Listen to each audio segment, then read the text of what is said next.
Kislorodsiz sharoitda hosil bo'lgan ATF chiqadi. Demak, mol xloroplastni mana bu yerda 20 ta qo'shib qo'yish kerak. Qo'shib qo'ysam 7580 ATF hosil bo'ladi. Demak, shu javob to'liq javob bo'ladi. Ya'ni to'liq va to'g'ri javob bo'ladi. Demak, shunaqa joylarga ozgina e'tibor berish kerak. Demak, shu yerda xulosa o'rnida aytib qo'yish kerak. Hujayrada ATF sintez qiladigan joylar bor. ATF sintezi. Joylari. Birinchisi sitoplazma. Ikkinchisi mitoxondriya. Uchinchisi xloroplast. Demak, bu yerda ATF sintez qiladigan joylar. Bu sintez qiladigan joylarda qanday sintez bo'ladi? Ya'ni ATF sintez bo'ladi sitoplazmada. Kislorodsiz yorug'liksiz ATF sintez bo'ladi. Mitoxondriyada kislorodli yorug'liksiz.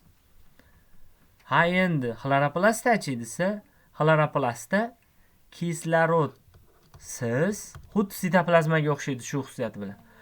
Lekin yorug'lik bilan sintez bo'ladi. Yana bitta tomoni aytib qo'yish kerak. Hozir aytdik. Mitoxondriyada hosil bo'lgan ATF, misol uchun X deydigan bo'lsak, xloroplastlarda hosil bo'lgan ATF 30X bo'ladi. Ya'ni 30 marta ko'p xloroplastda. Siz umumiy parchalanishga nisbatan olib qo'ymang yana takrorlab aytaman. Qanaqa umumiy parchalanishda 38 ATFning 30 baravari emas. 36 ATFning 30 baravari. 1 molga nisbatan olinyapti-da hozir. Ya'ni endi bu yerda boshqa necha mol bo'lsa, misol uchun 2 mol bo'lsa 72 ga nisbatan bo'laveradi. 38 ga olganingiz xato bo'ladi. Chunki 38 da mana uni 2 hissasini qo'shib qo'yapsiz. Uni 2 hissasini qo'shib qo'yapsiz bunga. Shuning uchun bu o'zi uchun.